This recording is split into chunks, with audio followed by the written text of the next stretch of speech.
Good evening. How's everybody doing tonight? Hope everybody had a great night. Good day. I definitely did. I'm wore out. I'm tired, that's for sure. Had a long day. Enjoying the new job. New job's going really well. It's going really well. Finally got to sit down today and do some individuals with some people, which was really awesome.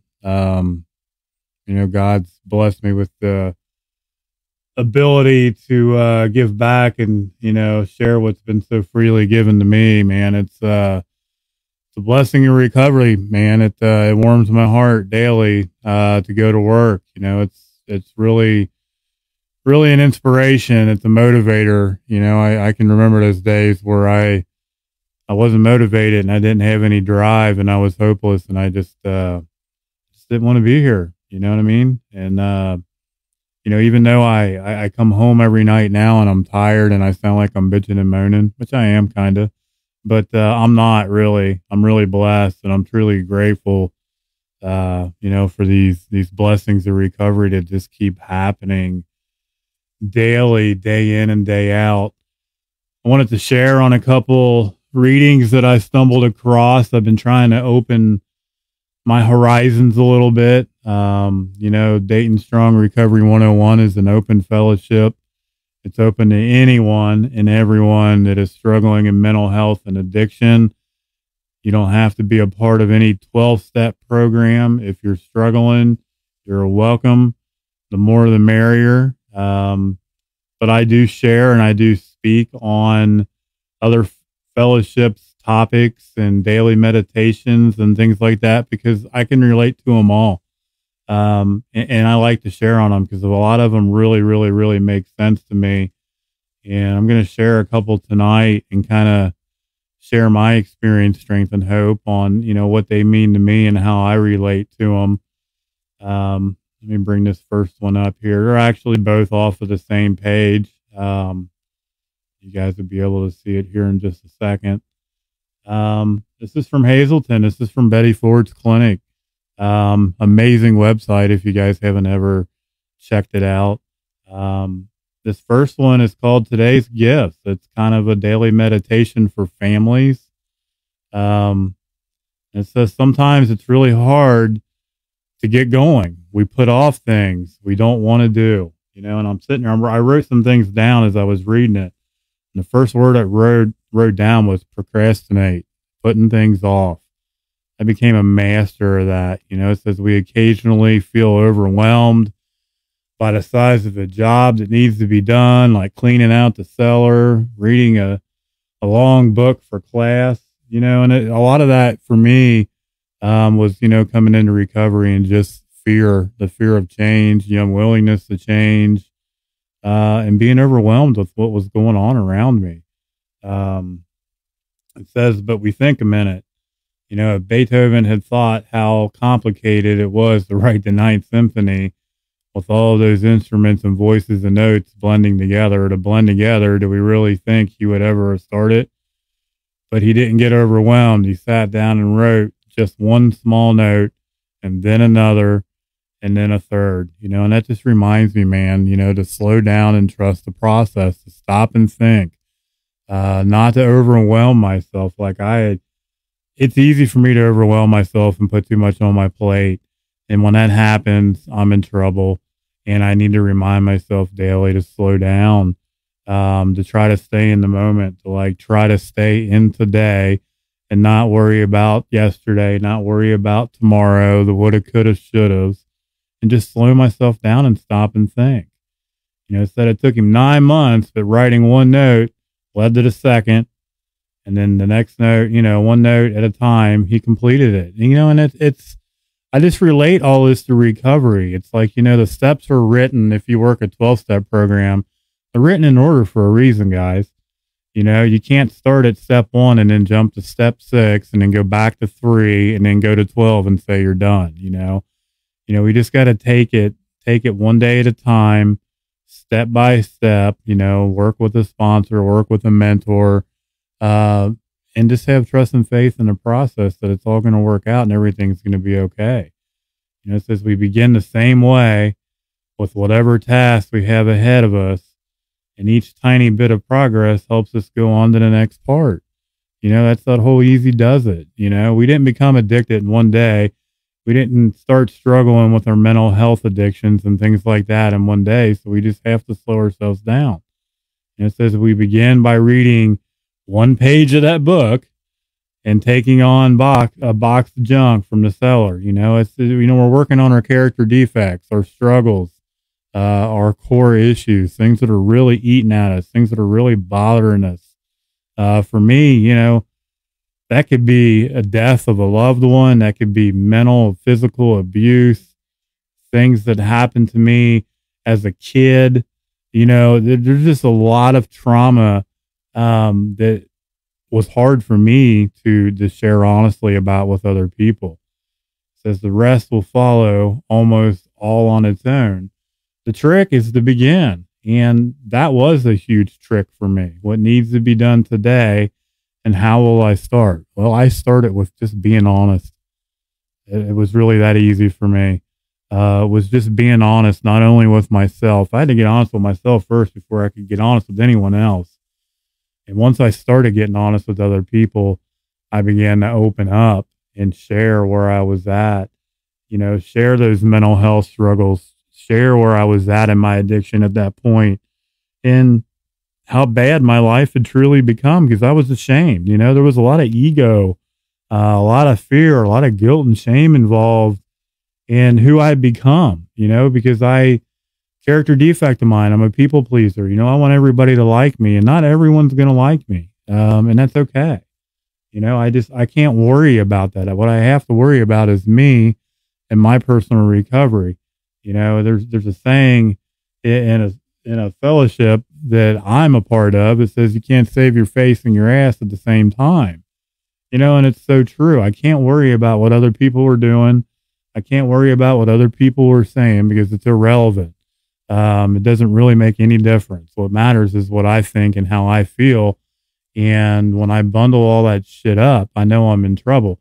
And I chose to bundle all that up for a long time, a really, really, really long time. And it kept me stuck, and it kept me sick for decades. It wasn't just a year. It wasn't 2 years. 2 years became 10, 10 years became 20. And here I am, 45 years old. And I'm just now pulling myself out of this mess. Thank God, that I finally opened up my eyes and started getting it. The next one, I believe, the language of letting go. These kind of go hand in hand. That's why I picked this one. Talks about feelings, because personally, feelings suck. But I've learned that you have to embrace the suck. You have to feel those feelings and share open and honestly about them. It says it's okay to have and feel our feelings, all of them. And that's so true. That's what got me to this reading when I read it, was it's okay not to be okay. For those that are out there struggling, it's okay. You're not the only one out there that is struggling, and you're not alone. There's millions and millions and millions of other people out there struggling tonight. That's why I'm reading this. It says years into recovery, we may still be battling with ourselves, which is so true. Just because I'm in recovery today doesn't mean that I don't struggle. Doesn't mean that I don't have, issues when life shows up. It doesn't mean that I still don't miss my dad. Doesn't mean that I still don't miss my mom, our loved ones, friends that we've lost in recovery. I lost a good friend from the town I live in just the other day that I had seen on social media that he had passed away. Life shows up, and it's just how we handle and process our feelings today is what's important. No matter what, I just don't pick up over it anymore.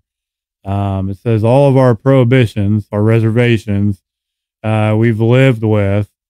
This one is potentially the most damaging and the most long lived. And it is, man. These feelings are rough. That's why it's so important to share them, because a lot of mine and a lot of everyone else's out there that I'm sure these damaging feelings stemmed from childhood. You know, they just didn't happen in the last 5 or 10 years of our lives. A lot of it started when we were really young. Says many of us needed to shut down our emotional part of ourselves to survive certain situations. That was me. I picked up dope. I put dope on everything. It was easier to mask that pain and not feel than it was to hit that shit head on and man up and, you know, really share about how I was feeling. Says we shut down the part of us that feels anger and sadness, fear, joy, love. Says many of us may have turned off our sexual or sense of feelings too. I still struggle with that today. That's just brutal honesty because of all the years of abuse. You know, it's not the first time that I've shared that. I still struggle with it today. Things are getting better, but they're getting better slowly. But at least I'm going in the right direction. Says we were shamed or we were reprimandated or expressing feelings usually by who we taught to repress their own. Says, but times have changed. It is now okay for us to acknowledge and accept our emotions. And that's very true. I'm going to read that again. It is okay now for us to acknowledge and accept our emotions. It's okay not to be okay, guys. It's okay to share where you're at. It's okay to say you had a shitty day.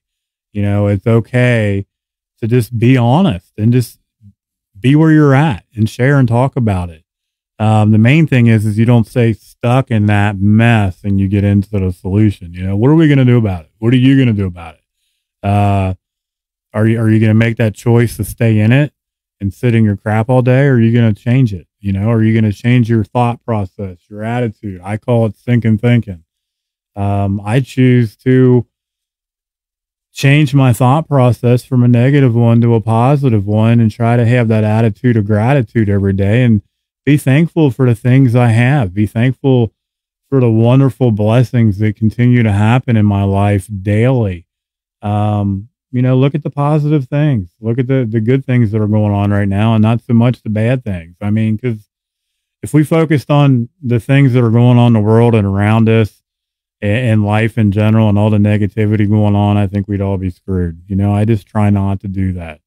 Our emotional center is a valuable part of us. It's connected to our physical well-being, our thinking, and our spirituality. And it's so true because today, mentally, spiritually, and physically, I'm stronger. I'm healing.